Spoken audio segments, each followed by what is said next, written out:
Hello and welcome. This is a video to show you how to upgrade your interior lights on a Volvo S40 to LEDs.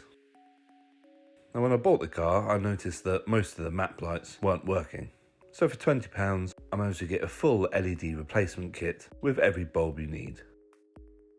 I'll put a link to this box in the description. So first, as the lights were out, I decided to change the front map lights. Use a pry tool to gently pull away the unit from its mountings. Once you have the unit off, you'll see there are 4 bulb holders, which you just need to twist anti-clockwise and they'll come out. Now the kit comes with some adapters, because from the factory, the bulbs are actually soldered in. So you just simply get a new adapter and a new LED light and insert them back in and twist them clockwise until they lock into place. With all of these LEDs you're about to fit, if it doesn't work the first time, you just simply need to take the bulb out again, switch it 180 degrees and put it back in, and that should work. So with the new LEDs fitted, we can reinstall the light unit, making sure that the small prongs line up with the holes in the roof, before pushing the unit until it clicks back into place. That's the front done. So straight away you can tell the difference between the front and the back of the car, where you still have the old bulbs, and what a difference it makes. So we'll move on to these next. Much the same way as the front, use a pry tool to remove the cover first and then the unit from the roof lining. Take the old bulbs out, install the new LEDs, and you will have 2 new adapters for this as well. And then install the unit back into the roof lining along with the light diffuser. And that's the rear lights done. So now we'll move on to the footwells. Here you need to pop off the lens cap first, and then use a pry tool to gently bend in the plastic prongs on the bulb holder itself.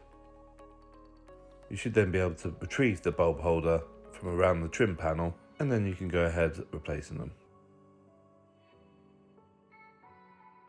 These were a little bit stubborn to come out, and then it's a bit fiddly putting the new LED in, but again the pry tool really does help. Feed the electric connection round and through the hole in the trim panel.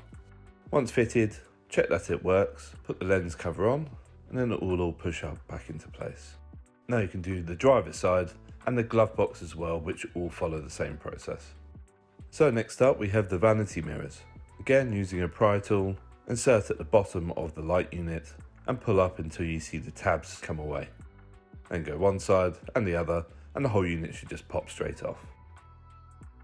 Now this is the first type of fitting that has the festoon shaped bulbs. So here you can just pry them out, top and bottom. Install the new LEDs.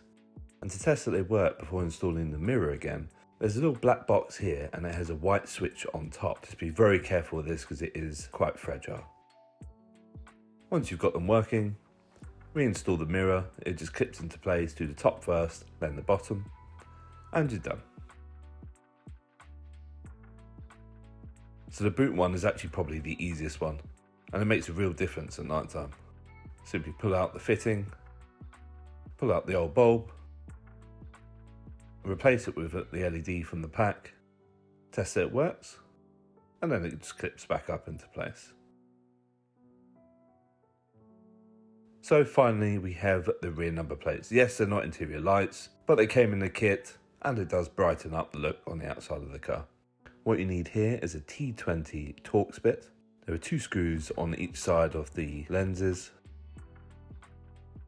and then use a small flat blade screwdriver to pry out the lens covers.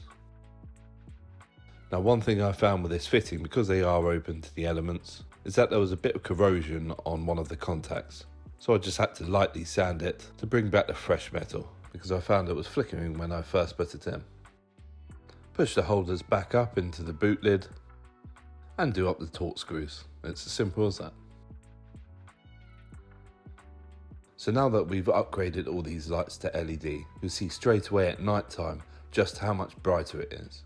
It gives this 14-year-old car a completely different, more modern look. At the back, the LED lights illuminate a lot more of the car and in general just improves the look at night time. And there we have it. I hope you found that video useful. Please feel free to comment, like and subscribe to the channel, and I'll see you at the next one.